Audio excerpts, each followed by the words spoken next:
Hello students, welcome to my YouTube channel Math Cider. Myself doctor Kavita Gupta. बच्चों ये मेरी statistics की सीरीज़ चल रही है। ये जो पोर्शन मैं आपको करा रही हूँ ये बेटे BBA, BCA, MBA, BCom level कहीं पे भी यूज़ हो जाता है। स्टैटिस्टिक्स ऑनर्स में, मैथ्स ऑनर्स में, सब जगह पे ये टॉपिक आता है आपका। तो ये UG और PG मैथ्स दोनों में आ जाता है। आप देख लेना बेटा, आपका जहाँ पे भी कोर्स में आए वहाँ उसके लिए आप अकॉर्डिंगली कर सकते हैं। तो आज मैं आपको कराऊंगी बेटा प्रोबेबिलिटी डिस्ट्रीब्यूशन का चैप्टर स्टार्ट करा रही हूँ, जिसमें आज मैं आपको बाइनोमियल डिस्ट्रीब्यूशन के बारे में बताऊंगी और उससे रिलेटेड क्वेश्चंस कराऊंगी। ठीक है, तो चलिए स्टार्ट करते हैं बच्चों। देखो बेटा, पहली बात तो ये कि बाइनोमियल डिस्ट्रीब्यूशन किसको कहते हैं। ठीक है, देखो इससे पहले का जो चैप्टर है जिसमें मैंने रैंडम वेरिएबल्स वगैरह आपको सिखाए हैं और डिस्क्रीट और कॉन्टिन्यूस रैंडम वेरिएबल के बारे में बातें करी हैं बेटा, वो सब देख के आना ताकि यहाँ की हर टर्म आपको अच्छे से समझ आए। तो देखो बेटा, a random variable x is set to follow a binomial distribution if its probability distribution is given by. ये देखो इसको कैसे रीड करना है। P मीन्स प्रोबेबिलिटी, इधर देख लो। P means probability, x equal to r means you are finding the probability when x takes the value r। तो इसका फॉर्मूला बेटा क्या होता है, जैसे बाइनोमियल थ्योरम का फॉर्मूला था ना, NCR PR Q N minus R। ठीक है, अब देखो बेटा ये R कोई भी वैल्यू ले सकता है आपकी 0 से n तक।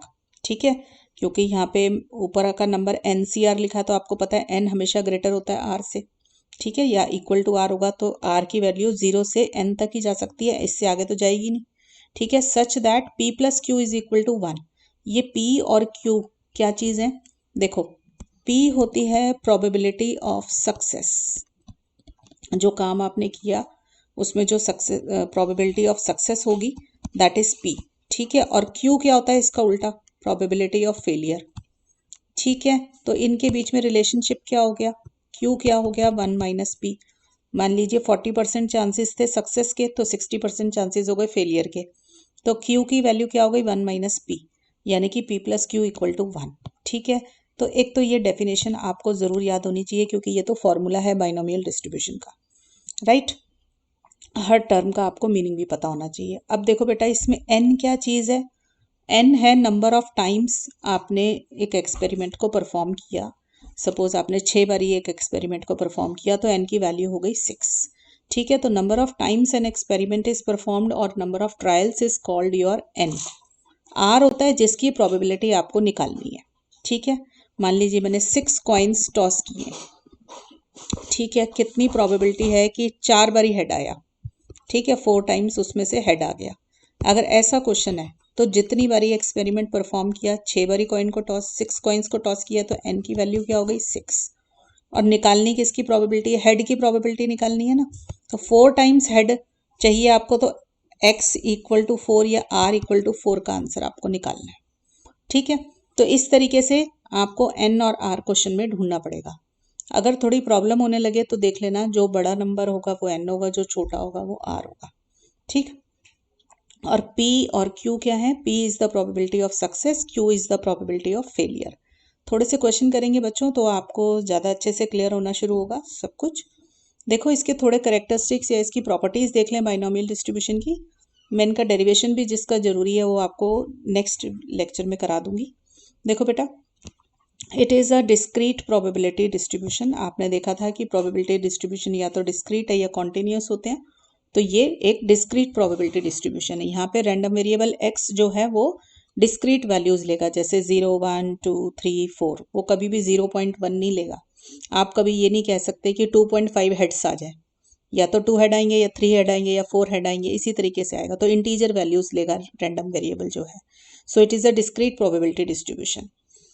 It has only 2 parameters, the parameter being n and p। देखो मेरा फॉर्मूला क्या है, NCR PR Q n minus R। बेटा यही मेरा फॉर्मूला है ना इसका। तो देखो बेटा, इसमें पैरामीटर n और p हैं, इसका मतलब क्वेश्चन में मुझे n और p मिलेंगे तो मैं प्रोबेबिलिटी निकाल सकती हूँ। देखो r क्या है, r तो कोई भी वैल्यू है 0 1 2 से लेके n तक। ठीक है, तो ये तो मुझे मिलेगा ही मिलेगा अपने आप, इसकी तो मुझे ज़रूरत ही नहीं है। और अगर मुझे p मालूम है तो मैं q अपने आप निकाल सकती हूँ, क्योंकि q का फॉर्मूला क्या होता है 1 माइनस p। तो क्वेश्चन सॉल्व करने के लिए मुझे किसकी ज़रूरत पड़ रही है, कौन दो पैरामीटर है, एन और पी। ठीक है, तो it is biparametric. Biparametric means दो पैरामीटर्स चाहिए आपको, एन और पी। देखो, n experiment is performed repeatedly n number of times where n is the finite positive integer. N is called the number of trials of the experiment. मैंने यही बताया कि आपने जो एक्सपेरिमेंट को परफॉर्म किया उसकी को कितनी बारी किया, उसके कितने ट्रायल्स आपने लिए हैं, that is called an, right. और ट्रायल्स आर इंडिपेंडेंट, मतलब आपने जैसे 6 कॉइन्स को टॉस किया या 6 कॉइन्स को टॉस किया, तो आपके पास मान लीजिए फर्स्ट टाइम में हेड आया, ठीक है। तो सेकंड टाइम में जो भी कोई आउटकम आपके पास आ रही है, ऐसा कोई ज़रूरी नहीं है कि सेकंड वाली फर्स्ट की आउटकम पे डिपेंड करेगी, ठीक है, ऐसा कोई ज़रूरी नहीं है। आपके क्वेश्चंस बिल्कुल इंडिपेंडेंट होंगे। जैसे मान लीजिए, दोबारा से सुने, एक कॉइन को आपने 6 टाइम्स टॉस किया, टॉस्ड 6 टाइम्स, तो 6 ट्रायल लिए ना आपने, 6 ट्रायल लिए।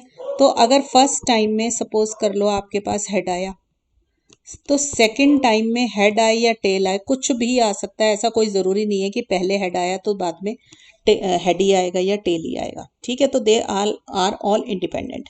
तो outcome of first time tossing of the coin does not depend on the outcome of the next time tossing of the coin, right. तो there are only 2 possible outcomes of the experiment, namely success and failure. बेटा आप अभी तो पहला distribution कर रहे हो binomial, अभी आप और बहुत सारे डिस्ट्रीब्यूशंस कर लोगे तो आपको ये कैसे आइडेंटिफाई होगा कि ये क्वेश्चन बाइनोमियल का है, पॉइजन का है या नॉर्मल का है। तो देखो बेटा, मैं आपको थोड़ा सा बता दूं, जनरली प्रॉब्लम आती है पॉइजन डिस्ट्रीब्यूशन और बाइनोमियल डिस्ट्रीब्यूशन के बीच में देखने में कि ये दोनों में से किसका क्वेश्चन है। बाकी का तो बहुत अलग से पता चल जाता है, इन दो के अंदर मेनली प्रॉब्लम होती है बच्चों को। तो पहली बात तो ये याद रखें कि अगर कोई भी एक्सपेरिमेंट आप परफॉर्म कर रहे हैं, उसको कॉम्प्लीमेंट्री इवेंट मिल जाए, मतलब या तो सक्सेस है या फेलियर है। देखो, जैसे मैंने कॉइन को टॉस किया, या तो हेड आएगा या टेल आएगा, और कोई ऑप्शन ही नहीं है आपके पास, ठीक है ना। तो इसको बोलते हैं कि जब आप डिस्ट्रीब्यूशन को सक्सेस और फेलियर दो हिस्सों में डिवाइड कर पाए ना, सब दो ही पॉसिबल आउटकम्स हों, तो ऐसे एक्सपेरिमेंट्स के अंदर हम क्या लगा देते हैं, अपना बाइनोमियल डिस्ट्रीब्यूशन। जैसे मान लीजिए एक फैमिली है, ठीक है, फैमिली में बॉयज़ भी होंगे और गर्ल्स भी होंगी। क्या प्रोबेबिलिटी है कि 4 बॉयज़ हैं, ठीक है। तो अब देखो आप, या तो बॉय होगा या गर्ल होगा, तो दो ही आउटकम हो सकते हैं और कुछ नहीं हो सकता। तो ऐसे क्वेश्चंस किससे सॉल्व होंगे, बाइनोमियल डिस्ट्रीब्यूशन से। तो जब भी कभी आपको ऐसी फीलिंग आए क्वेश्चन के अंदर कि आप जो भी एक्सपेरिमेंट परफॉर्म कर रहे हैं उसकी दो ही आउटकम्स हैं पॉसिबल, तो एक को हम सक्सेस मान सकते हैं, तो दूसरा उसका कॉम्प्लीमेंट्री है, फेलियर बन जाता है, मतलब एक पी मिल गया तो दूसरा क्यू आपको आराम से मिल जाएगा। That questions are to be done by binomial distribution. आगे देखिए, probability of success denoted by p always remains constant, ये हमेशा आपकी कांस्टेंट वैल्यू रहेगी, राइट। अब देखो, एक्सपेक्टेड वैल्यू मतलब ई एक्स। एक्सपेक्टेड वैल्यू क्या होती है बाइनोमियल डिस्ट्रीब्यूशन का, ये फॉर्मूला लर्न करें। Expected value is an P, मैं इनके डेरिवेशंस भी करा दूंगी नेक्स्ट वीडियो में। और वेरिएंस का क्या फॉर्मूला है, एन पी क्यू, ठीक है। तो एक्सपेक्टेड एक्स मतलब मीन, मीन क्या है बाइनोमियल डिस्ट्रीब्यूशन का, एन पी। वेरिएंस कितना है आपका, एन पी क्यू। अब स्टैंडर्ड डेविएशन क्या होती है, अंडर रूट ऑफ वेरिएंस। तो स्टैंडर्ड डेविएशन कितनी आ गई मेरी, रूट एन पी क्यू। तो ये फॉर्मूले आप जरूर लर्न करें, क्योंकि इनसे बेस्ड क्वेश्चंस आ जाते हैं आपके न्यूमेरिकल क्वेश्चंस, राइट। दूसरी प्रॉपर्टी है बेटा, variance is less than mean in binomial distribution. आप कभी भी देखेंगे तो हमेशा वेरिएंस आपका लेस देन मीन होना चाहिए बाइनोमियल डिस्ट्रीब्यूशन के अंदर, राइट।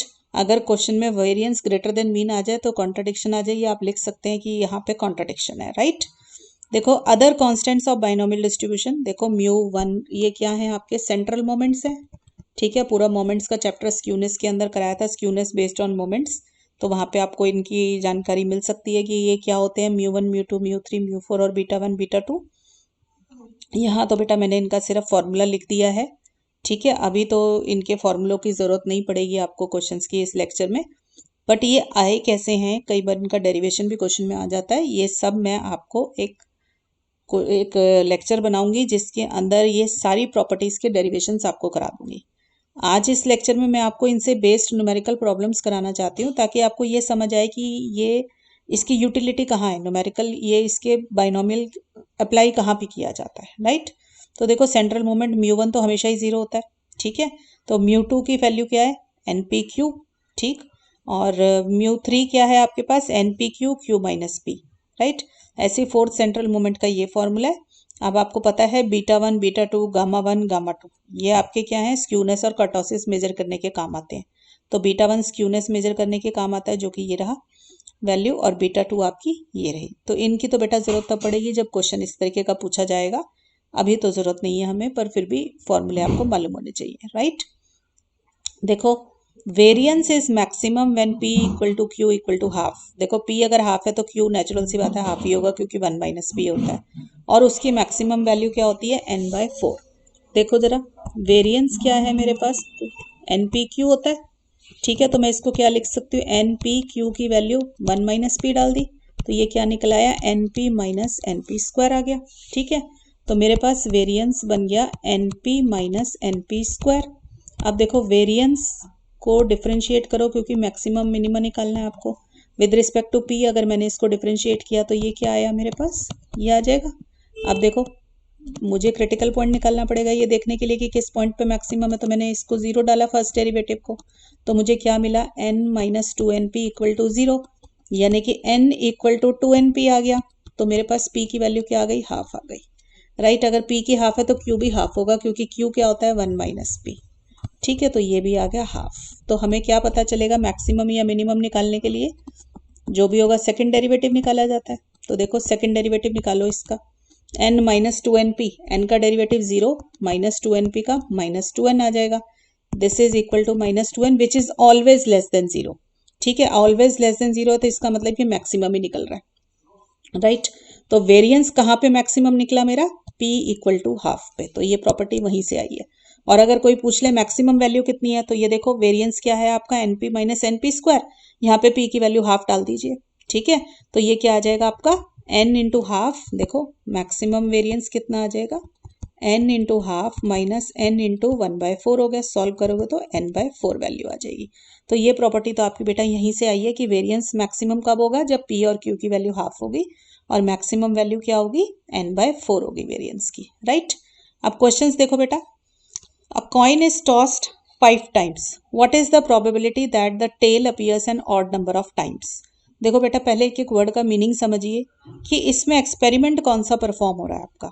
इसमें एक्सपेरिमेंट परफॉर्म हो रहा है टॉसिंग ऑफ अ कॉइन का, ठीक है। और वो कितनी बारी उसको करा जा रहा है, उस एक्सपेरिमेंट को कितनी बारी हम परफॉर्म कर रहे हैं, कितने ट्रायल्स ले रहे हैं हम, उसके 5 ट्रायल्स ले रहे हैं, ठीक है। तो n की वैल्यू तो क्वेश्चन में हो गई बेटा आपकी 5, क्लियर। अब देखिए what is the probability that the tail appears an odd number of times. तो देखो जिसकी प्रोबेबिलिटी निकालनी है उसको सक्सेस मानो कि टेल का आना सक्सेस है, ठीक है, इसको सक्सेस मान लो, तो हेड का आना फेलियर हो जाएगा, ठीक है। दूसरी बात हमें किसकी प्रोबेबिलिटी निकालनी है, the tail appears an odd number of times.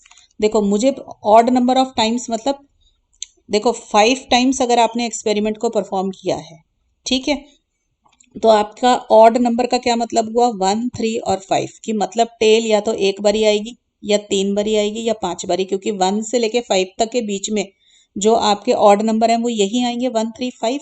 आपको पता है आर क्या चीज़ होती है आपकी 0, 1, 2, 3 से लेके n तक के नंबर लेती है। यहाँ पे n की वैल्यू 5 है तो आर जो वैल्यू ले सकता है वो 0, 1, 2, 3, 4 और 5 ले सकता है। अब क्वेश्चन की डिमांड क्या है कि tail appears an odd number of times, तो इसमें से ऑड नंबर निकालो बाहर, तो 1, 3 और 5, तो आर की वैल्यू हो गई बेटा 1, 3, 5। तो जिसकी प्रोबेबिलिटी निकालनी है वो होता है आर। तो मुझे निकालना है ऑड नंबर ऑफ टाइम्स, तो मेरी आर की वैल्यू क्या आ गई बेटा 1, 3 और 5 आ गई, ठीक है। दोबारा से सुन लीजिए, एक्सपेरिमेंट परफॉर्म हो रहा है टॉसिंग ऑफ अ कॉइन का, ठीक है। कितनी बारी ट्रायल्स लिए गए हैं उसके 5 टाइम्स। अब 5 टाइम लिया, देखो मैंने पहली बार थ्रो किया कॉइन, तो सपोज करो मेरा हेड आ गया, दूसरी बार में मेरा टेल आ जाए, कुछ भी आ जाए, तो ऐसा मेरे को कितनी बारी चाहिए, ऑड नंबर ऑफ टाइम्स चाहिए, तो या तो एक बारी आएगा या 3 बारी या 5 बारी। तो हमारा रैंडम वेरिएबल x जो होगा वो क्या क्या वैल्यू ले सकता है 1, 3 और 5, ठीक है। तो अच्छा, तो मुझे सक्सेस किसको माना है मैंने, जिसकी प्रोबेबिलिटी निकालनी है, टेल की निकालनी है ना प्रोबेबिलिटी। तो हमारी सक्सेस की प्रोबेबिलिटी, अब आपको पता है एक बारी हम कॉइन को टॉस करते हैं तो या तो हेड आएगा या टेल आएगा, तो probability of getting a tail is 1/2 या probability of getting a head is also 1/2। तो probability of having a tail is 1/2, तो p की वैल्यू हो गई हाफ। तो क्यू की वैल्यू क्या हो जाएगी 1 - 1/2 which is also equal to half. दूसरी बात बेटा नोटिस करो कि इस क्वेश्चन में दो ही पॉसिबल आउटकम्स है, या तो हेड या टेल, तो इसलिए ये क्वेश्चन बाइनोमियल डिस्ट्रीब्यूशन का भी है। ठीक है, अब देखो बेटा मुझे प्रोबेबिलिटी किसकी निकालनी है, एक्स या आर जो मर्जी बोल दो, probability x equal to r अगर मैं लिखती हूँ तो मुझे प्रोबेबिलिटी किसकी निकालनी है, या तो एक्स इक्वल टू 1 होगा, या एक्स इक्वल टू 3 होगा, या फिर एक्स इक्वल टू 5 होगा, क्योंकि ऑड नंबर ऑफ टाइम्स है। अब देखो बेटा बाइनोमियल का क्वेश्चन है ना, पहले एक जनरल फॉर्मूला बना लो। तो मेरा जनरल फॉर्मूला क्या होगा, सपोज कर लो मैंने एक्स इक्वल टू एक्स लिखा है, या आर भी लिखना चाहते हो तो वो भी ठीक है। मेरा फॉर्मूला यही है, एन सी r p r q n minus r. इसमें वैल्यू डालो, देखो एन की वैल्यू कितनी है 5, क्योंकि 5 पर ही एक्सपेरिमेंट परफॉर्म हुआ। आर अभी छोड़ दिया करो, ठीक है, क्योंकि आर की तो 3 वैल्यूज है ना, आर को छोड़ दो बाकी सब कुछ डाल दो। पी कितना है, probability of success that is half, तो हाफ आर। क्यू कितना आया 1 - 1/2 that is also equal to half. N है आपका 5 - आर। जनरल फॉर्मूला बना लो, ठीक है।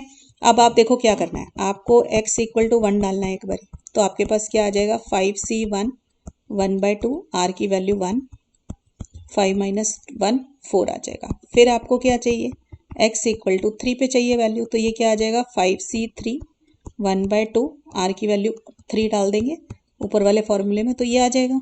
फिर आपको निकालना है probability at x equal to 5, तो ये हो जाएगा 5c5 1/2 आर 1/2 5 - 5 0। तो रिक्वायर्ड प्रोबेबिलिटी क्या होगी बेटा, इन सब का टोटल होगी। तो इनको यहाँ पे आप जब टोटल करेंगे तो आप ये देख रहे हो कि 1/2 की पावर कितनी आ रही है हर जगह पे, 5 यहाँ बन गई, यहाँ पे बन गई 1/2 की पावर फिर से 5, और यहाँ बन गई 1/2 की पावर फिर से 5। तो हमारा क्या आ जाएगा देखो 5c1 1/2 to the power 5, 5c3 1/2 to the power 5, 5c5 1/2 to the power 5। ठीक है, तो 1/2 की पावर 5 अंदर आ गए आपके binomial coefficients 5c1 5c this और दिस। ठीक है, सबको आता है बेटा 5c1 क्या होगा आपका, nc1 आपका n होता है। 5c3 निकालना है तो 5 factorial upon 3 factorial 5 - 3 factorial that is 2 factorial, right. 5c5 क्या होगा देखो 5 factorial 5 factorial 5 - 5 0 factorial that is 1, right. यही होता है, याद भी रख सकते हैं, NCN 1 होता है और NC1 n होगा आपका। क्लियर है, तो देखो बेटा इनको मैंने फॉर्मूला रिकॉल करा देती हूँ। NCR का फॉर्मूला होता है n factorial r factorial n - r factorial. अब सब बच्चे इसको सॉल्व कर सकते हैं, ठीक है। तो ये देखो 5 को लिख सकते हो 5 × 4 × 3 फैक्टोरियल, तो नीचे 3 फैक्टोरियल और 2 फैक्टोरियल आपका 2 होता है, ठीक। तो ये कट जाएगा, 5 4 = 20/2 10 आ जाएगा, ठीक है। तो 16/2 की पावर 5 इज 32, ठीक। देखो आपके पास आ गया 16/32 विच इज इक्वल टू 1/2। तो जो क्वेश्चन आपसे पूछा गया था बेटा उसका आंसर कितना आ जाएगा आपका 1/2। क्लियर, और क्वेश्चंस देखिए बेटा, a multiple choice test contains 8 questions with 3 answers, ठीक है, of which only 1 is correct. मतलब मल्टीपल चॉइस है तो 3 ऑप्शन हैं उसके पास 1 2 3, और उस 8 क्वेश्चन टोटल है। A student answers each question by rolling a balanced die and checking the first answer if he gets 1 और 2। इसका मतलब ये है कि बच्चे का जो क्वेश्चन पेपर है उसमें 8 क्वेश्चन है। क्वेश्चन 1 है उसकी 3 चॉइसेस हैं ABC, क्वेश्चन 2 है उसकी भी 3 चॉइसेस हैं ABC, क्वेश्चन 3 उसकी 3 चॉइसेस ABC, ऐसे करके उसकी 8 क्वेश्चंस का पूरा एक पेपर है, ठीक है। वो क्या करता है, डाइस को रोल करता है, ठीक है। अगर डाइस के ऊपर रोल करेगा तो क्या क्या आउटकम्स आ सकती हैं 1 2 3 4 5 6, ठीक है। अगर डाइस को रोल किया उसने तो उसके पास अगर 1 और 2 आ गया डाइस के ऊपर तो वो फर्स्ट वाला A आंसर मार्क कर देता है, ठीक है। अगर उसके पास 3 और 4 आ जाए तो वो B वाला आंसर मार्क करता है, राइट। और थर्ड आंसर कब मार्क करता है, व्हेन ही गेट्स 5 और 6। तो 1 और 2 पे तो ये मार्क करेगा, 3 और 4 आ जाएगा तो ये मार्क करेगा, 5 और 6 आ जाएगा तो ये मार्क करेगा। इस तरीके से वो 8 के 8 क्वेश्चन अटेम्प्ट कर रहा है, right. To get a distinction the student must secure at least 75% correct answers. अगर उसको डिस्टिंक्शन लेनी है तो 75% करेक्ट आंसर्स होने चाहिए उसके। इसका क्या मतलब हुआ, 75% करेक्ट आंसर्स। करेक्ट आंसर कितने हो सकते हैं, ये देखो 8 क्वेश्चन 8 के 8 करेक्ट कर ले तो उसके वो हो जाएंगे, ठीक है। मैक्सिमम 8 ही ले सकता है ना, तो 75% आप निकालिए 8 का, तो ये कितना आया 6 क्वेश्चन। तो कम से कम 6 क्वेश्चन वो अटेम्प्ट कर लेगा, तब जाके उसका जो है डिस्टिंक्शन आएगी, राइट। अब है question, what is the probability that the student secures distinction, यानी कि कम से कम 6 क्वेश्चन वो करेगा तब उसको डिस्टिंक्शन मिलेगी। तो probability of getting a distinction क्या आ गई मेरे पास question, x greater than equal to 6, यानी कि 6 की प्रोबेबिलिटी, 7 की प्रोबेबिलिटी और 8 की, इससे ज़्यादा बेटा नहीं आ सकता क्योंकि 8 ही क्वेश्चन है। मुझे ये तो निकालना है, ये मुझे पता चल गया। दूसरी बात देखो, क्वेश्चन पेपर के अंदर 8 क्वेश्चन है, तो इसका मतलब n की वैल्यू हुई 8 और r क्या वैल्यू ले रहा है आपके 6, 7 और 8। अब मुझे चाहिए p और q, p मिल जाए तो q भी मिल जाएगा। देखो सबसे पहली बात इसकी क्या है, देखो a student answers each question by rolling a balanced die and checking the first answer if he is getting 1 और 2। देखो आंसर या तो करेक्ट होगा या नॉट करेक्ट होगा, यही होगा ना। तो अगर 1 और 2 उसको मिलने की प्रोबेबिलिटी, देखो डाइस को थ्रो करते हैं तो हर एक आउटकम के आने की प्रोबेबिलिटी 1/6 होती है, ठीक है। तो प्रोबेबिलिटी ऑफ गेटिंग 1 और probability of getting 2 on die कितना होगा, देखो 1 आने की प्रोबेबिलिटी 1/3, 2 आने की प्रोबेबिलिटी 1/3, तो ये आ गया 1/6 सॉरी, और ये है 1/6, तो ये कितना बना 2/6 विच इज इक्वल टू 1/3। तो उसका सही मतलब जो भी वो लेगा प्रोबेबिलिटी 1 और 2, तो वो 1/3 हो गई। ऐसे ही 3 और 4 है, तो 3 के आने के चांस भी 1/6, 4 आने के चांस भी 1/6, तो प्रोबेबिलिटी कितनी बनी 2/6 विच इज 1/3। ऐसे बेटा 5 और 6 की भी प्रोबेबिलिटी 1/3। तो अब कोई ना कोई एक चीज तो उसको करेक्ट आंसर देगी, तीनों में से कोई एक ऑप्शन तो करेक्ट है ही। तो P क्या हो गई, प्रोबेबिलिटी जो है आपके पास अटेम्प्ट करने की probability of getting a right answer, ठीक है। इसमें दो पॉसिबल आउटकम कैसे बननी है बेटा आपकी, एक राइट आंसर होगा या रॉन्ग आंसर होगा। तो probability of getting a right answer हमेशा 1/6 प्लस 1/6 इक्वल टू 1/3 होगा, ठीक। तो Q क्या हो जाएगा 1 minus p, that is equal to 1 minus 1/3, that is equal to 2/3, right. ये रफ वर्क साइड में कर लो, क्लियर। अब P भी मिल गया, Q भी मिल गया, N भी मिल गया और R भी मिल गया, राइट। तो अब बाय बाइनोमियल डिस्ट्रीब्यूशन, अच्छा बेटा जहां पे काम को करने की डेफिनेटनेस हो ना, जैसे n की वैल्यू डेफिनेटली आपको पता हो, ऐसे क्वेश्चंस जो होते हैं बाइनोमियल के होते हैं, ठीक है। पर इस मेन आपको जो डिस्टिंग्विश करना है ना, वो बाइनोमियल में और पॉइजन में करना है। तो जहां पे n बड़ी सर्टेनिटी से आपको मिला हुआ हो, वो बाइनोमियल का क्वेश्चन होगा, ठीक है। जैसे इस क्वेश्चन में उसने कहा 8 एक बारी 8 क्वेश्चन है, 8 क्वेश्चन है तो n 8 है, हमें पता है, ठीक है। अगर मान लो ये कह दे कि कितने रोड एक्सीडेंट्स हो रहे हैं, इस टाइप से क्वेश्चन में बात हो रही हो, तो देखो हमें नहीं पता कि रोड एक्सीडेंट कितने हो सकते हैं, तो वहाँ पे एन की डेफिनेटनेस नहीं है, तो वो क्वेश्चन होते हैं पॉइजन के। तो जब पॉइजन का चैप्टर करेंगे ना, तब उस पॉइंट को अच्छे से क्लियर करेंगे। देखो बाइनोमियल डिस्ट्रीब्यूशन का फॉर्मूला क्या है, probability x equal to r होती है NCR PR QN minus r. मैंने कहा R को छोड़ के बाकी सारी वैल्यूज डाल दो इसमें। तो N है 8, CR P की वैल्यू आई है बेटा 1/3, R Q की वैल्यू आई है 2/3, N माइनस आर यानी कि 8 माइनस आर। अब हमें क्या निकालना है, प्रोबेबिलिटी ये देखो x 6, 7 और 8। तो R की देखो x इक्वल टू 6 पे प्रोबेबिलिटी क्या होगी 8, C R की वैल्यू डाल दो 6, 1/3 6, 2/3 8 माइनस 6, आपके पास आ गया 2, क्लियर। फिर है आपकी प्रोबेबिलिटी x इक्वल टू 7, तो 8C7 1/3 की पावर 7 2/3 की पावर 1 हो जाएगा। क्यों, क्योंकि NCR Q N minus r है। ऐसे ही बेटा प्रोबेबिलिटी x इक्वल टू 8 क्या होगा 8C8 1/3 8 2/3 8 माइनस 8 हो जाएगा 0।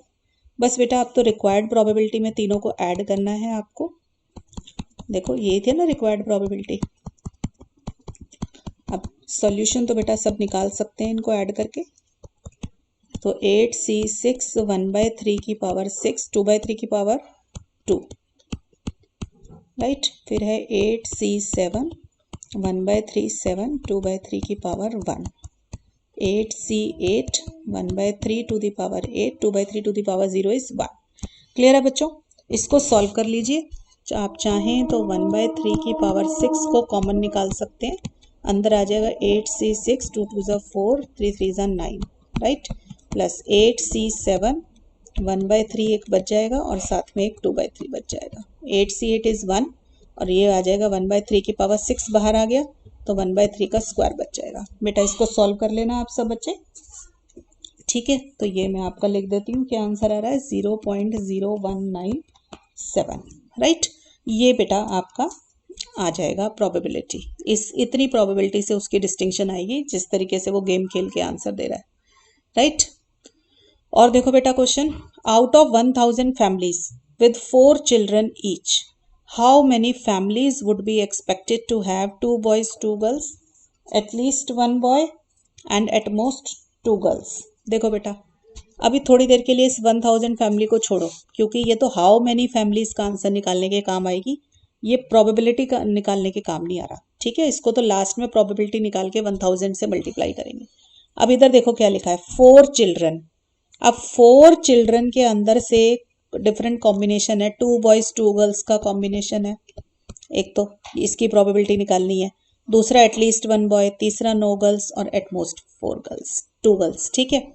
तो इसमें बेटा मैक्सिमम कितने लोगों की बात हो रही है, 4 बच्चों की बात हो रही है, तो n की वैल्यू हो गई 4, ठीक है। जिसकी प्रोबेबिलिटी निकालनी होती है वो आपको r देता है।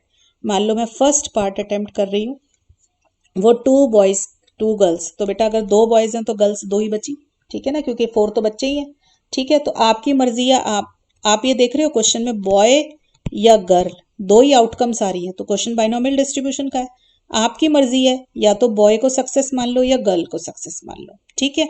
क्योंकि दोनों एक दूसरे के कॉम्प्लीमेंट्री इवेंट है। तो हमने माना कि let P is the probability of having a boy, ठीक है। अब बेटा देखो कभी भी बॉय और गर्ल की हो तो प्रोबेबिलिटी क्या है, या तो बॉय है या गर्ल है, तो प्रोबेबिलिटी हमेशा 1/2 होगी, ठीक है। तो P हो गई probability of having a boy, तो Q क्या हो जाएगा 1 - 1/2, that is 1/2, this is probability of having a girl, right.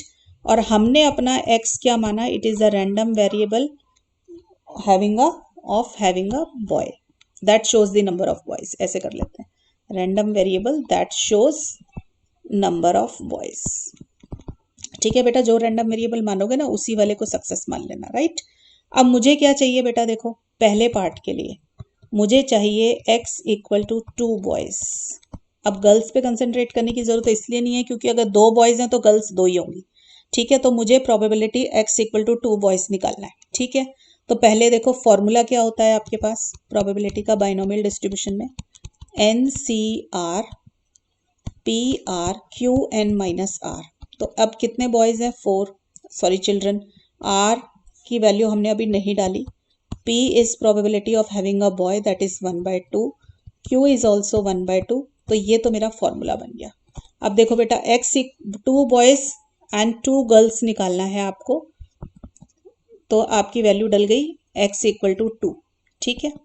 तो x = 2 डालोगे या r = 2 डालोगे तो 4c2 1/2 की पावर 2 1/2, 4 - 2 हो गया 2, क्लियर है बेटा। इसको सॉल्व कर लो, 4 फैक्टोरियल 2 फैक्टोरियल 4 - 2 और ये हो जाएगा 2 की पावर 4 दैट इज 16।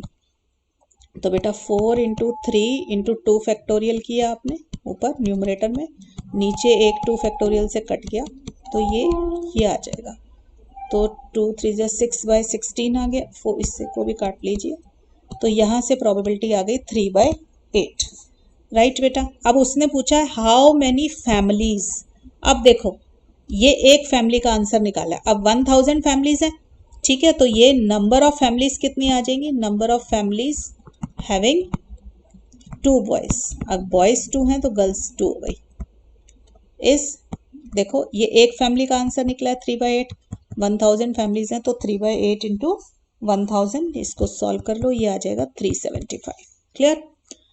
दूसरा क्वेश्चन देखो पार्ट बेटा, दूसरा पार्ट कह रहा है प्रोबेबिलिटी ऑफ हैविंग एटलीस्ट 1। देखो मैं बहुत बारी बच्चों को बताती हूँ, जब भी कभी प्रोबेबिलिटी एटलीस्ट 1 की निकालनी हो always use the formula 1 - none, ठीक है। तो क्योंकि एटलीस्ट 1 मतलब कम से कम एक जरूर होना चाहिए, ठीक है, एक से ज्यादा हो तो भी कोई प्रॉब्लम नहीं है। तो अब या तो क्वेश्चन ऐसे करो, एटलीस्ट 1 है तो प्रोबेबिलिटी 1 + 2 + 3 + 4, क्योंकि मैक्सिमम 4 हो सकते हैं, तो इतना बड़ा करने से अच्छा होता है एटलीस्ट 1 का फॉर्मूला याद रख लो बेटा, प्रोबेबिलिटी में जब भी करना हो 1 - नन। ठीक है, नन मतलब नो बॉय, ठीक है, क्योंकि हम बॉयज के ऊपर सेट किया हुआ ना रैंडम वेरिएबल, नो बॉय। तो देखो 1 - नो बॉय मतलब x = 0, ठीक है ना, क्योंकि r की वैल्यू क्या हो जाएगी अब यहाँ पे 0। तो प्रोबेबिलिटी में फॉर्मूला में वैल्यू डालो, देखो NC0, मेरा फॉर्मूला ये मैं दोबारा लिख देती हूँ, 4CR, P की जगह पे है मेरा 1/2 और Q की जगह पे भी है 1/2 4 - R, ये फॉर्मूला ना, इसमें R को 0 डाल दो, ठीक है, तो ये आ जाएगा। सॉल्व करो बेटा, 4C0 1 है आपका, तो ये आ जाएगा 1 - 1/16, दैट इज इक्वल टू 15/16। तो नंबर ऑफ फैमिलीज कितनी आ जाएंगी, हैविंग एटलीस्ट 1 बॉय। देखो एक फैमिली का आंसर है 15/16, 1000 फैमिलीज हैं तो ये आंसर आ जाएगा। ठीक है, इसको सॉल्व कर लेना बेटा, अगर पॉइंट्स में आंसर आ रहा हो तो अप्रोक्सीमेट कर देना, क्योंकि families can never be in decimals, right. तो देखो बेटा अब नेक्स्ट पार्ट है मेरा नो गर्ल।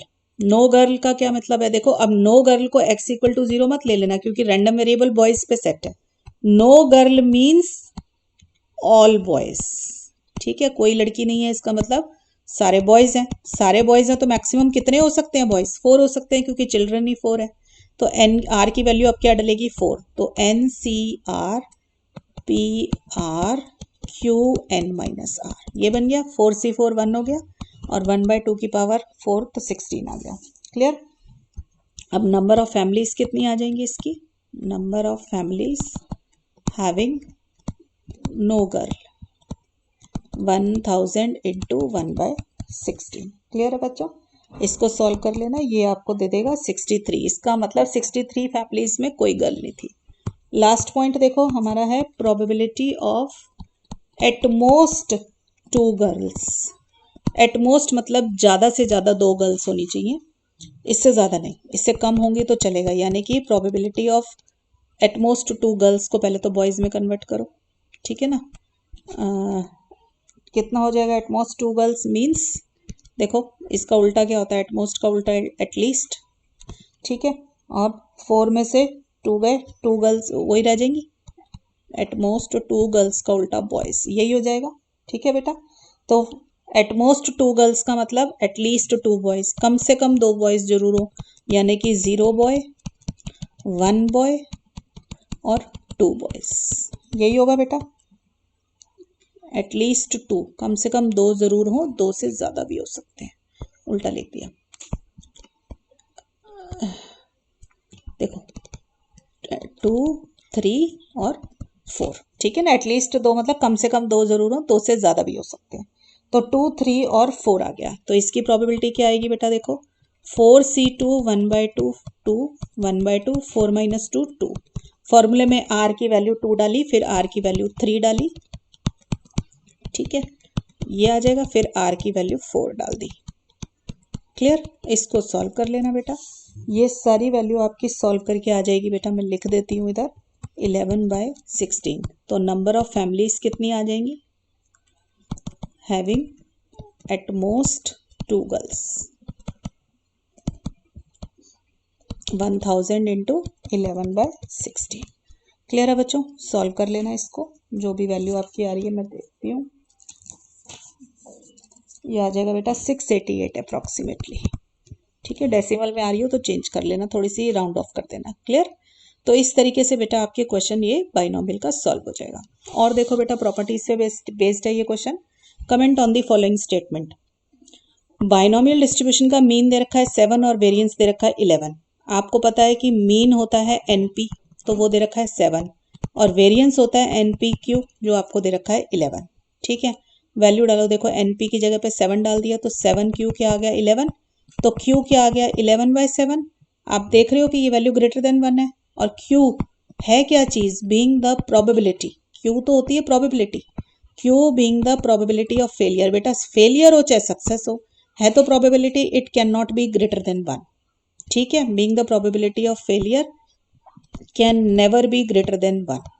राइट, क्योंकि probability always lies between 0 and 1 and it can be 0, it can be 1 also. This implies contradiction है आपके पास, तो the given data is not correct. Clear? तो आप लिख देंगे the given statement is false.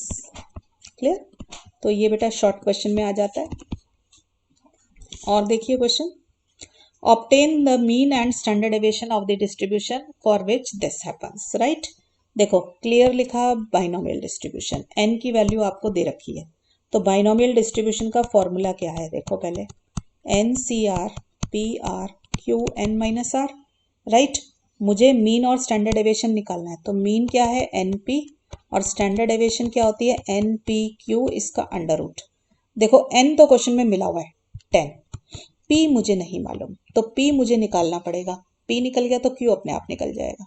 तो p निकालने के लिए मुझे बाकी की इन्फॉर्मेशन जो दी हुई है क्वेश्चन में उसका इस्तेमाल करना है. राइट, तो n की जगह मैंने लिखा 10 सी आर, p अभी मुझे नहीं मालूम पी आर, और q मुझे अभी नहीं मालूम, तो q 10 माइनस आर. अब देखो हमें x इक्वल टू 3 का मालूम है, तो r की वैल्यू 3 डालो, तो मेरे पास आ जाएगा 10 सी 3, p r की जगह 3 डाल दिया, 10 माइनस 3 7, और प्रोबेबिलिटी x इक्वल टू 7 निकालो, 10 c 7 p 7 q 7 minus 10 minus 7 आ गया आपके पास 3. हमें क्वेश्चन में गिवन है probability at x equal to 3 is 16 times probability at x equal to 7, ये गिवन है क्वेश्चन में. राइट, इसमें वैल्यूज डाल दो, 10 सी 3 p 3 q 7, 10 c 7 p 7 q 3. ठीक है, जो कट रहा है बेटा उसको काट दो और जो बचता है उसको हम बचा लेते हैं. देखो 10 सी 3 को यहाँ साइड में इवेलुएट कर लो, 10 फैक्टोरियल 3 फैक्टोरियल 7, तो 10 into 9 into 8 into 7 factorial upon 3 factorial हो गया आपका 6. ये कट गया बेटा, तो 3 2 जा 6, 3 3 जा 9. ठीक है, 2 5 जा 5 3 जा 15, 15 इंटू 8 120, तो मैंने लिख दिया 120. अब देखो p क्यूब और p 7 है तो इधर p 4 बचा लेंगे. ठीक है, q 7 और q क्यूब है तो इधर हम बचा लेते हैं q 4. अब 10 c 7 भी बेटा आपका क्या निकल कर आ रहा है यहाँ पर, अच्छा ये 16 छोड़ दिया, तो ये भी आपका कितना आएगा 120 आएगा निकल कर, क्योंकि 10 c 7 निकालोगे तो भी बात यही है 10 factorial upon 7 factorial upon 3 factorial, तो दोनों सेम निकल कर आएंगे 120. राइट, अब 120 से 120 कट गया, तो मेरे पास आ गया Q4 equal to 16 times P4.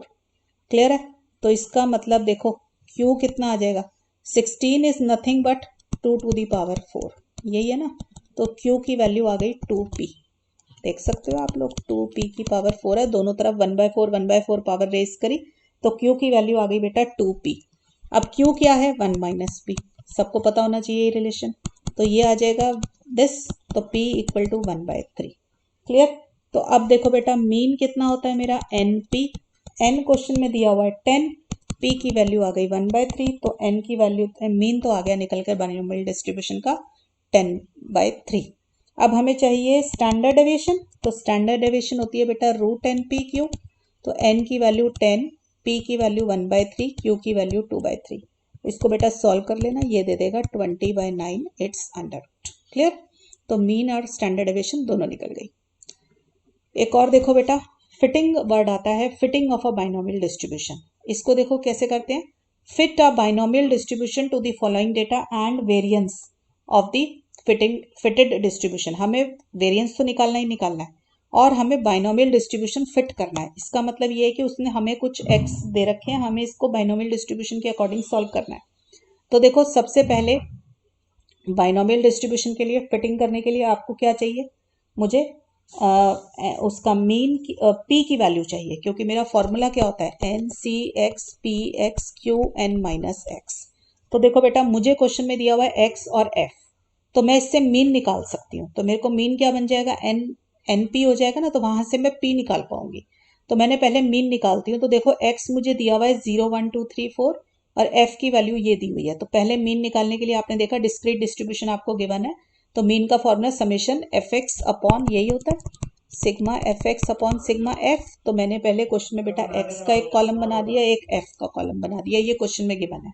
फिर मैंने एफ एक्स का कॉलम बनाया. राइट, तो ये मुझे एफ एक्स मिल गया। क्लियर? एफ एक्स कैसे मिलेगा? दोनों को मल्टीप्लाई करके। तो हमने कॉरेस्पॉन्डिंगली दोनों कॉलम्स एक्स और एफ के मल्टीप्लाई किया, तो मेरा ये एफ एक्स आ गया। इसका टोटल निकाल लिया 200। ठीक है बेटा, तो मीन क्या होता है? Sigma F x upon sigma F. तो एफ का टोटल आ रहा है 150 और एफ एक्स का टोटल आ रहा है बेटा 200। तो दोनों को सॉल्व किया तो मेरे पास आ गया 4/3। तो मीन क्या होता है? N p. तो एन पी आ गया बेटा आपके पास 4/3। अब एन क्या होगा? देखो एक्स क्या वैल्यूज ले रहा है? ये आर की वैल्यू है ना, 0 1 2 3 4। इसका मतलब मैक्सिमम कितनी वैल्यू ले सकता है? आर 4 ले सकता है। ठीक है, तो वो हो गया मेरे पास एन इक्वल टू 4।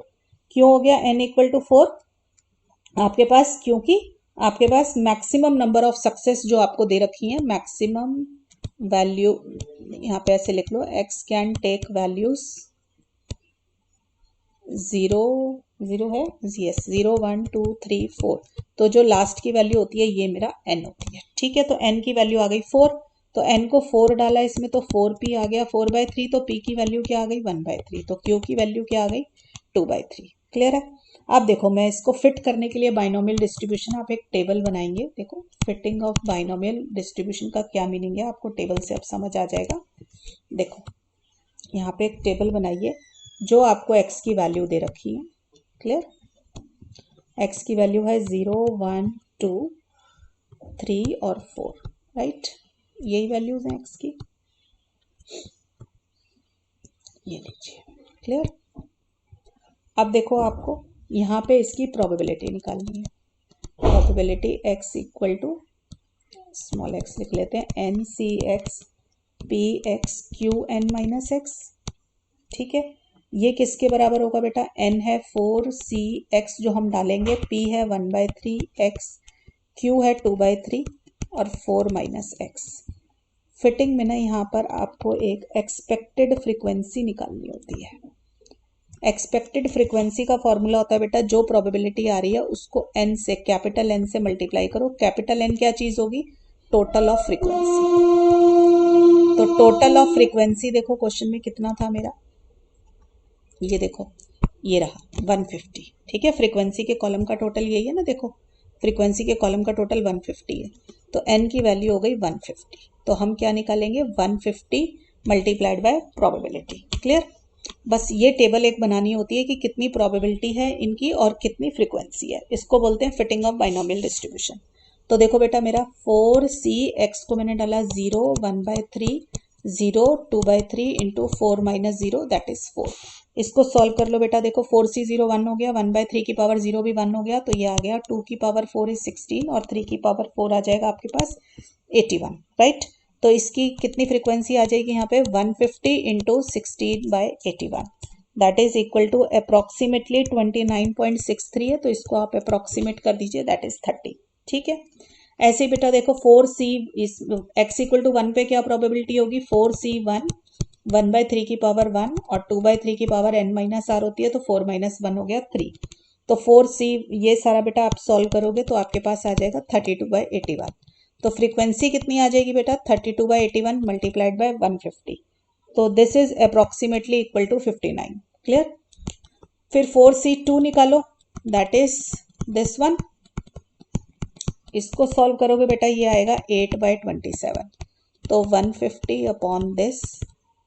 क्लियर? ये अप्रॉक्सीमेटली 44 आ रहा है बेटा। डेसिमल में हो तो चेंज कर लेना, थोड़ा सा राउंड ऑफ कर देना। क्लियर? ऐसे ही बेटा ये वाली प्रोबेबिलिटी निकाल लो, this is coming out to be this one. तो 150 इंटू 8/81, तो ये आपका अप्रॉक्सीमेटली 15 आ जाएगा। लास्ट वाला आपका ये होगा, ठीक, 1/81। क्लियर? तो ये हो जाएगा 150 इंटू 1/81, ये 2। अब इनका बेटा टोटल करोगे ना, ये सारी फ्रीक्वेंसी आपकी 150 बैठनी चाहिए। तो जहां आप अप्रॉक्सीमेट कर रहे हो ना, वहां इस तरीके से कर लेना कि टोटल आपका 150 बन जाए। कहीं ऐसा ना 151 या 149 इस टाइप से बन जाए, राइट? क्योंकि राउंड ऑफ कर रहे हो तो थोड़ा सा वो कर लो। अगर इसका 150 की जगह आपका 250 आ रहा है या 350 आ रहा है, कुछ इस टाइप के बड़े बड़े आंसर आ रहे हैं, 150 के आसपास का नहीं आ रहा, तो समझ लेना गलत हो गया आपसे। ठीक है, क्योंकि टोटल इसका 150 से ज्यादा तो है ही नहीं, हमारी फ्रीक्वेंसी इतनी ही है। क्लियर? तो ये क्वेश्चन था बेटा आपका बाइनोमियल का, right? Fitting of the binomial. और देखो क्वेश्चन बेटा, how many tosses of a coin are needed so that the probability of getting at least one head is 87.5%.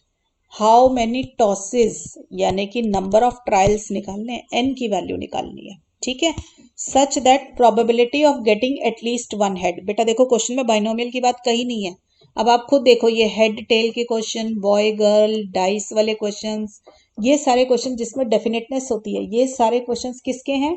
आपके बाइनोमियल डिस्ट्रीब्यूशन, क्योंकि इसमें दो ही आउटकम है. जैसे अब यहाँ पे टॉसिंग ऑफ अ कॉइन है, जब भी आप कॉइन को टॉस करोगे दो ही आउटकम है, हेड और टेल. ऐसे क्वेश्चंस जितने भी होते हैं सब बाइनोमियल के हैं. तो देखो मुझे क्या निकालना है? Probability of getting at least one head. तो सक्सेस है हेड का आना, ठीक है. और एटलीस्ट वन हेड का मतलब मैंने अभी अभी बताया था, एटलीस्ट मतलब one minus probability of none. At least one का याद रखे, वन माइनस नन. तो नन मतलब नो हेड, ठीक है. नो हेड है तो यानी कि probability at x equal to 0 हो गया. अगर मैंने x को माना getting a head, let x be a random variable which shows the number of head, ठीक है. तो गेटिंग अ हेड आपका रैंडम वेरिएबल है, तो नो हेड मतलब x इक्वल टू 0, राइट. अब फॉर्मूला क्या होता है? Probability x equal to r is n C r p r q n minus r. तो देखो n तो निकालना ही है, नो हेड मतलब r की वैल्यू क्या हो गई? 0, ठीक है. अब p क्या है? गेटिंग अ हेड की प्रोबेबिलिटी 1/2, और r क्या है? 0. q हो गया 1 minus 1/2, that is again 1/2. n minus 0 is n, ठीक है. तो ये मेरी probability at x equal to 0 आ गई. तो इसका मतलब probability of at least one head is 1 minus probability of no head, यानी कि this, यानी कि 1 minus nc0 1/2 to the power 0 1/2 to the power n. ये probability कितनी दी हुई है उसने मुझे? 87.5%. ये क्वेश्चन में दी हुई है. तो 87.5% मीन्स 0.875. ये हो गया. मुझे इसको सॉल्व करके n की वैल्यू निकालनी है. तो देखो ये किसके बराबर आ जाएगी? 1 minus 0.875 equal to n c 0 1/2 to the power 0 1/2 to the power n. अब देखो एन सी 0 आपका 1 है, anything to the power 0 is also 1, तो यहाँ पे सिर्फ इतना बच गया. और इसको आप माइनस करोगे तो ये कितना आ रहा है? This one, right. अब इसको सॉल्व करना है आपको, ठीक है. तो देखो ये थोड़ा सा हिट एंड ट्रायल देख लो, क्योंकि ज़्यादा मुश्किल कैलकुलेशन नहीं है, वरना लॉग लेना पड़ेगा. देखो 25 ये है ना, ये कितना बना? 5 5 ज़ा 25 इंटू 5 125. तो ये 0.5 का क्यूब लग रहा है आपको, ठीक है. हिट एंड ट्रायल देख लो कि बहुत अच्छा, नहीं तो फिर लॉग लेना, राइट.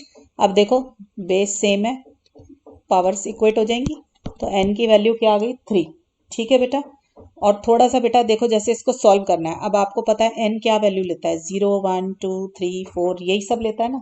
तो उसमें थोड़ा सा डाल के देख लो, आपकी n की वैल्यू 1 पे सेटिस्फाई हो रहा है, 2 पे हो रहा है, 3 पे हो रहा है, उससे भी सॉल्व हो जाता है क्वेश्चन. नहीं तो फिर लॉग लेके सॉल्व करोगे दोनों साइड पे, ठीक है. तो n की वैल्यू आ गई आपकी 3.